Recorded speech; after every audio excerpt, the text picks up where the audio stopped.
Donc qu'est-ce qui ferait sortir cette cellule de la soupe donc on voit que c'est n'importe quoi. L'évolution, ce n'est pas scientifique du tout.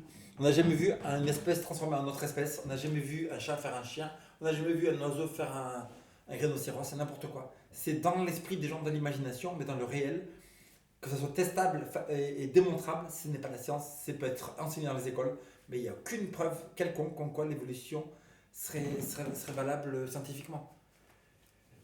Après, des gens ils disent oui, il y a science et religion. Il n'y a pas science et religion. Le mot science veut dire connaissance. Ça veut dire que dans la Bible, écrit dans Daniel chapitre 1, écrit 650 ans avant Jésus-Christ, Daniel était rempli de science. Donc, est-ce qu'il y a écrit que Daniel était rempli d'évolution? Non. Daniel était rempli de science, de connaissance. Et ça veut dire que Isaac Newton, Pascal, Pasteur, Mendel, tout ça, c'était des gens qui croyaient dans la Bible et qui enseignaient la science, qui cherchaient la science. Donc ça prouve maintenant qu'il y a un lobby anti-Bible pour enseigner une théorie qui n'est juste un figment de l'imagination des gens, qui n'est jamais dans la réalité. Apocalypse 4, 11.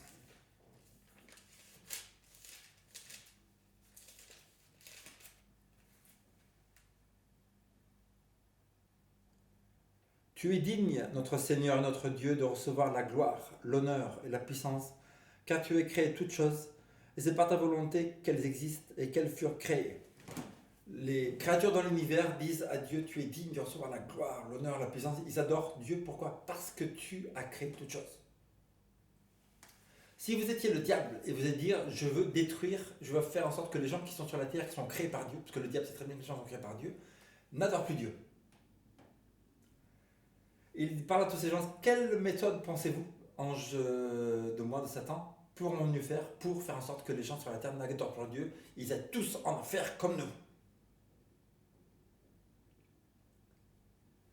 Et il y a des anges, il dit, Satan, fais croire aux humains sur la terre qu'il n'y a pas de Dieu.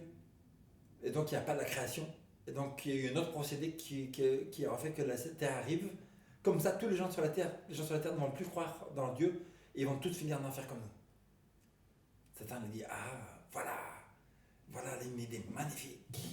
Oui, parce que la raison pour laquelle Dieu mérite d'être adoré, c'est qu'il est le créateur. Quelqu'un qui croit dans l'évolution, donc il ne va plus adorer Dieu, parce que si Dieu n'est pas un créateur, il n'a rien à foutre de Dieu.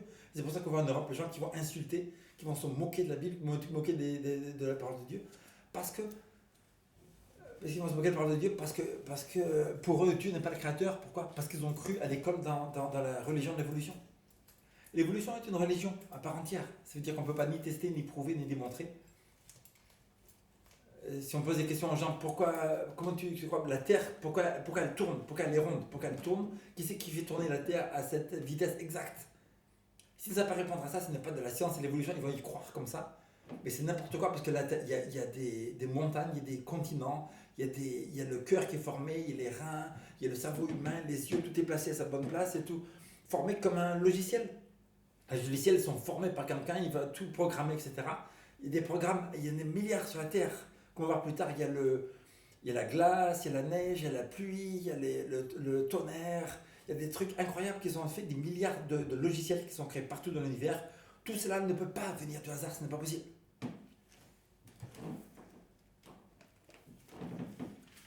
Genèse 2,7. L'Éternel Dieu forma l'homme de la poussière du sol, il souffla dans ses narines le souffle vital et l'homme devint un être vivant. Hop! Pas de milliards d'années, on va doucement. Non, l'homme doucement, tu évolues doucement comme ça, vas-y doucement quoi.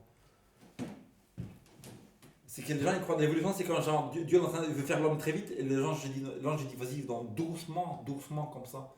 Tu fais la cellule doucement. Après il est comme ça doucement, tu vois. Genre tu vas doucement, millions d'années, tranquille comme ça, tu bosses pas. Non, c'est-à-dire, Dieu forma l'homme, d'un coup, boum, poussière, souffle de vie, bam, l'homme est arrivé. Un jour. Donc, même seulement quelques minutes. Donc, il n'y a pas eu des millions d'années, il n'y a aucune preuve qu'on ait eu des millions d'années et tout ça. Les similitudes entre le singe et l'homme, c'est n'importe quoi. C'est comme si on dit la Peugeot 205, la Peugeot 305. Elles ont 5 vitesses, elles ont 4 roues, elles ont 4 cylindres, etc. Donc elles ont évolué dans ce qui est par des millions d'années. Donc c'est le genre de de raisonnement idiot qu'ont les scientifiques évolutionnistes pour dire comme il y a des similitudes, on croit donc elles ont évolué. Non, il y a des similitudes. Cela prouve qu'il y a un même créateur, un même designer. C'est comme le mec qui a fait, fait la Peugeot 205 et la Peugeot 305 dans ces similitudes. Ça prouve pas qu'elles ont évolué l'une de l'autre, ça prouve qu'elles viennent toutes les deux d'un même créateur. Et que le même créateur, il a utilisé le même matériau pour faire les deux mêmes voitures pratiquement. Exode 20, 11.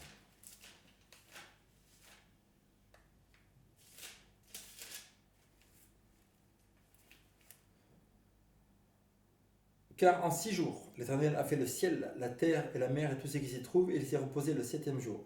C'est pourquoi l'Éternel a béni le jour du repos et l'a sanctifié. Et puis il nous dit que Dieu a créé la terre en 6 jours de 24 heures. Le 7e jour, 24 heures, il s'est reposé. C'est pourquoi Dieu nous demande à tous les êtres humains de la terre, pas les juifs seulement, tous les êtres humains de la terre doivent garder le 7e jour, parce que Dieu n'a pas créé l'univers pour les juifs seulement. Si le sabbat est seulement pour les juifs, ça veut dire que l'univers a été créé pour les juifs, et les autres, vous pouvez dégager de la terre. Non.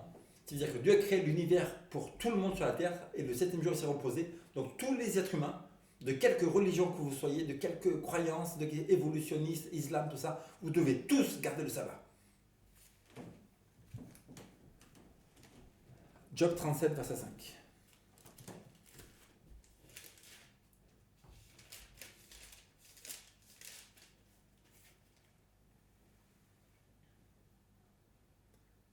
Verset 1. C'est pour cela que notre cœur est tout tremblant, car il bondit hors de sa place. Éternel, écoutez le fracas de la voix, le grondement qui sort de ta bouche, tu fais rouler dans toute l'étendue. Tu le fais rouler dans toute l'étendue des cieux. Quand il y a le tonnerre, vous entendez. Et le bruit roule dans le ciel. Qui a inventé ce procédé? Évolution. Oh, évolution, tu as un cerveau assez puissant pour faire du bruit, pour faire de la lumière partout, etc., pour faire un bruit sonore, etc., de son et lumière assez impressionnant. Par l'évolution qui n'a ni cerveau ni planification, elle ne peut rien planifier, elle va faire des choses magnifiques dans l'univers. Vous rigolez. Vous prenez. Et les gens qui vont aller à l'école, ils vont apprendre ça, ils vont croire en des trucs comme ça. Il faut être idiot. La Bible nous dit que celui qui ne croit pas en Dieu est un idiot, est un idiot.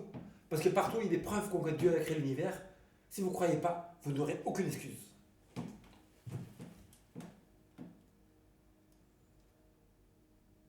Puis s'écarte le rugissement de la voix sa majestueuse, il ne retient pas l'éclair dès que sa voix se fait entendre. C'est merveilleux comme Dieu tonne de sa voix. Il fait des grandes choses que nous ne reconnaissons pas. Il dit à la neige, tombe sur la terre. Il dit à la verse et à la pluie, même aux pluies les plus averses.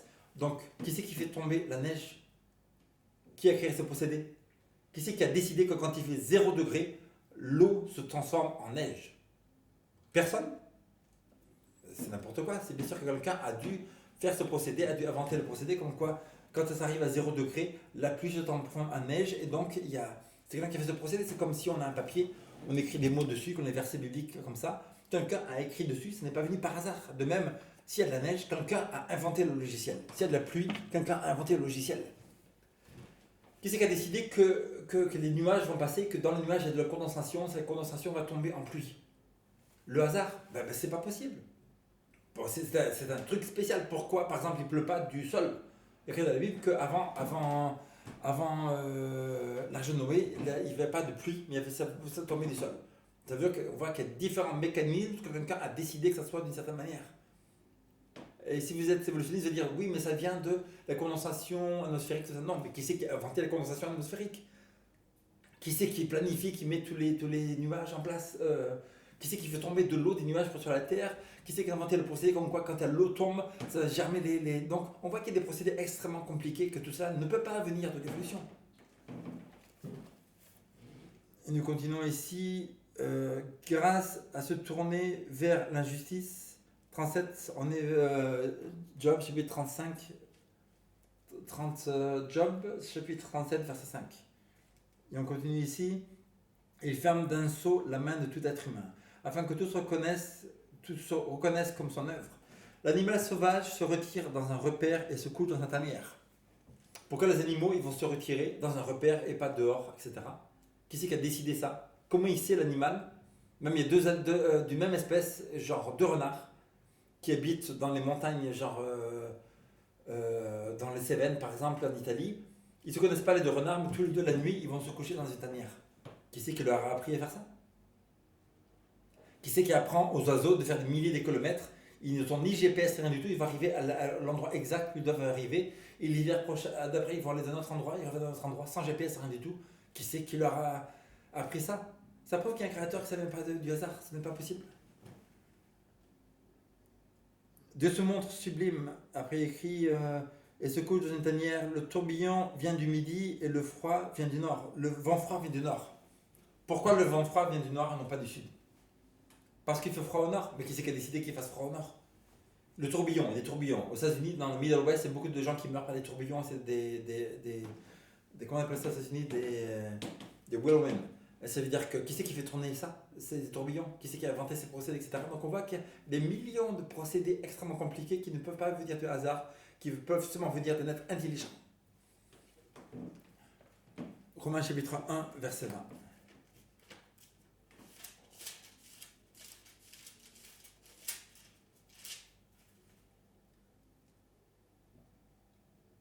Romains chapitre 1, verset 20 nous dit: En effet, les perfections invisibles de Dieu, sa puissance éternelle et sa divinité se voient fort bien depuis la création du monde quand on les considère dans ses ouvrages. On voit que Dieu se voit dans l'ouvrage. Donc, c'est-à-dire que même si vous n'avez pas de Bible, vous n'avez pas d'excuses. Au jugement, vous ne pouvez pas dire: Moi, j'étais évolutionniste, Dieu, je suis désolé, mon papa, ma maman, personne ne croyait en Dieu, toute la famille, nous sommes totalement incrédules. À l'école, tous mes amis qui étaient incrédules. Non, il n'y a pas d'excuse. Parce que la Bible nous dit que tu vois dans la nature, il y a des oiseaux qui chantent le matin. Pourquoi ils chantent? Il y a des arbres. Il y a des saisons, les feuilles viennent, la pluie vient, il y a du soleil, vous respirez de l'oxygène gratuitement, etc. Il y a exactement le taux d'oxygène nécessaire, le soleil est exactement à la bonne place pour la vie est possible. On voit très bien qu'il y a un créateur, qu'il y a un être intelligent derrière tout ça. Et puis il nous dit: vous n'aurez aucune excuse. Je veux dire que je vous conseille maintenant donc de commencer à lire la parole de Dieu, de lire la Bible, car si vous ne croyez pas que Dieu est le créateur de l'univers, vous n'aurez aucune excuse au jugement. Il y aura un jugement vraiment. La France était chrétienne depuis longtemps, maintenant elle est devenue athée, mais c'est à vous maintenant c'est pas parce que vous suivez la multitude que vous aurez une excuse. Si vous croyez que parce que vous suivez tous les gens qui sont autour de vous, qui font la même chose, etc., que vous aurez une excuse, vous n'aurez aucune excuse avec Dieu. C'est à vous de penser par vous-même pour savoir ce qu'est la vérité et de faire une examination. Et on termine par Ésaïe 45, verset 9. Ésaïe chapitre 45, verset 9. Et maintenant, les gens sont devenus tellement fous qui vont même se moquer de Dieu, insulter le créateur de l'univers. La Bible nous dit que même les anges qui sont devant Dieu, ils se prosternent, ils voient leur face devant Jésus-Christ. Ils voient leur face devant Jésus-Christ et leur disent: Saint, Saint, Saint, toi le créateur de l'univers. Et donc, les anges qui sont devant Dieu, ils se prosternent 24 heures sur 24, adorant le créateur. Et les petites créatures de rien du tout, des humains, des pourris, des vauriens du tout, ils vont insulter le créateur de l'univers qui est extrêmement puissant, extrêmement saint, avec d'une majesté incroyable. Vous êtes malade, vous êtes fou. Regardez les évolutionnistes aux États-Unis. Les évolutionnistes aux États-Unis, ils vont dire: toi, tu es un croyant dans le monstre de spaghetti du ciel, des trucs comme ça. Ils vont appeler Dieu comme un monstre, le monstre spaghetti. Ils sont totalement fous. Ça veut dire que c'est un pays où il y a 200 ans aux États-Unis, personne n'aurait osé dire même ce genre de choses. C'est même pas la peine. C'est un pays totalement croyant. Les protestants d'Europe sont allés aux États-Unis Dieu a ouvert la bouche de la terre pour qu'ils puissent aller dans un lieu pour prospérer spirituellement et pour aider le reste de la terre à prospérer spirituellement. Et le pays que Dieu a ouvert pour prospérer tout le reste de la terre, pour donner la connaissance de la Bible, maintenant, on est en train de se moquer. Beaucoup de gens des États-Unis sont en train de rigoler. On rigole devant des gens, mais devant Dieu, on ne peut pas rigoler. La Bible nous dit: on ne se moque pas de Dieu. Quand on voit qu'il y a des jugements extrêmement terribles qui arrivent sur ce genre de personnes qui font ce genre d'exécution, n'est-ce pas? Qui est plus fort, vous ou Dieu? Est-ce que c'est toi qui vas juger Dieu ou est-ce que c'est Dieu qui va te juger? Maintenant, vous êtes arrivé dans un point où vous dites: oui, mais la Bible a beaucoup de contradictions. Quelles contradictions dans la parole de Dieu? C'est des contradictions que tu vois dans ton cerveau. Peut-être c'est ton cerveau qui est défectueux et que la parole de Dieu est parfaite, n'est-ce pas? C'est à toi d'examiner plus profondément si cette contradiction est vraiment une contradiction, si c'est un truc d'apparence comme ça, que toi tu crois que c'est une contradiction. N'est-ce pas? Et tu dis: oui, mais toi tu crois que Dieu existe, on ne le voit pas, etc. Ben c'est pas à toi de juger Dieu, n'est-ce pas? Tu arrives dans un pays, par exemple, Si tu dis aux gens, je n'ai rien à foutre de votre pays, des lois, excès du président, je fais ce que je veux ici, je tire des flingues, je fais ce que je veux, tout ça. Ça veut dire que tu auras des problèmes après parce que tu dois suivre les lois du pays. De même, tu es un être humain né sur la terre, c'est ta responsabilité à toi de chercher pourquoi tu es sur la terre. N'est-ce pas? La loi de l'univers, c'est l'amour. L'amour. Les arbres, ils donnent de l'oxygène. Tout donne de l'oxygène. Les rivières donnent aux mers, etc. Tout donne dans l'univers. Toutes les créatures de Dieu donnent de l'univers. Si toi, tu ne penses qu'à toi, tu ne penses qu'à toi, tu n'es intéressé que par toi, tu dois être détruit. Si vous avez par exemple un jardin, tous les arbres du jardin, ils donnent des fruits magnifiques et tout, ton arbre, toi, tu ne donnes rien du tout. Ce qui va se passer, c'est que bientôt ils vont couper ton arbre, tu vas te dégager et pour qu'un autre arbre vienne qui donne des vraiment fruits puisse prendre la place, n'est-ce pas? Parce que quelqu'un qui ne se pense qu'à lui, qui est égoïste, arrogant, apathique, rien à foutre de rien du tout, c'est quelqu'un qui est bientôt, sache-le que tu vas te déraciner bientôt. Tu vas te déraciner parce que la loi de l'univers, c'est l'amour, c'est donner. Si tu ne donnes rien, tu dois être détruit parce que tu ne recevras rien non plus. Et on termine avec Ésaïe 45, verset 9. Ésaïe 45, verset 9, on était là, il y a écrit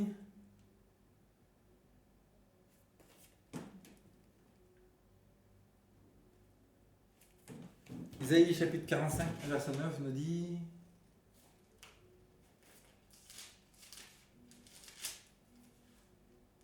malheur à qui conteste avec celui qui l'a façonné, vase parmi les vases de terre. Malheur à celui qui conteste contre celui qui l'a façonné, vase entre les vases de terre. Richard Dawkins, un vase entre les vases de terre. Darwin, un vase. La parole de Dieu nous dit bien que, même si on est scientifique, on a un morceau de papier. Ce morceau de papier, pour Dieu, c'est de la poubelle. C'est de la poubelle, ça ne vaut rien du tout. C'est totalement inutile. Les vases entre les vases de terre. Quelqu'un qui va se moquer de Dieu, qui va dire ah ah ah, la Bible, c'est ça. Malheur à quiconque conteste contre Dieu. Après, il est écrit l'argile, dit-elle à celui qui l'a façonné, que fais-tu? Dieu, mais tu fais des jugements dans ce pays, que fais-tu? Mais qui est un homme pour dire à Dieu, le créateur de l'univers, qu'est-ce qu'il va faire, n'est-ce pas? Si Dieu a une loi, dans l'univers, les 10 commandements, et que les gens qui transgressent cette loi doivent mourir, qui a écrit, car le péché, le salaire du péché, c'est la mort.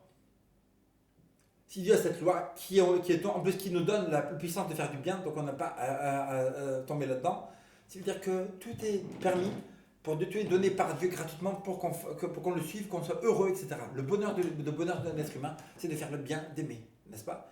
Si on choisit de ne pas suivre ça, donc on devrait être détruit parce que la loi de l'univers, c'est l'amour. Si on choisit de penser qu'à soi, on ne peut qu'être détruit parce qu'on ne sert à rien aux autres, on ne sert à rien. Il faut qu'on soit coupé. Et le verset nous continue pour nous dire pourquoi engendres-tu? Malheur à qui dit à un père pourquoi engendres-tu et à une femme pourquoi enfantes-tu? Pourquoi engendres-tu? T'as une femme qui a un enfant, l'enfant il sort et dit mais qu'est-ce que tu as engendré ici?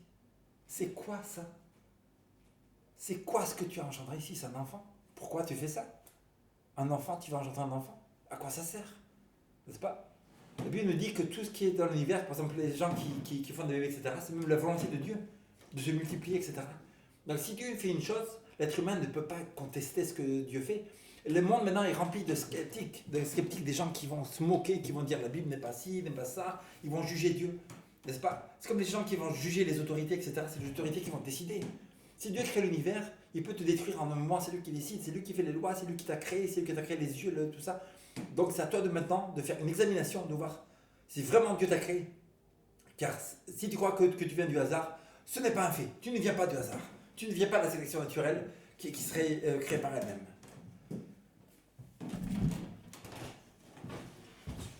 Et maintenant on termine avec des versets de l'esprit de prophétie qui nous parle de la création.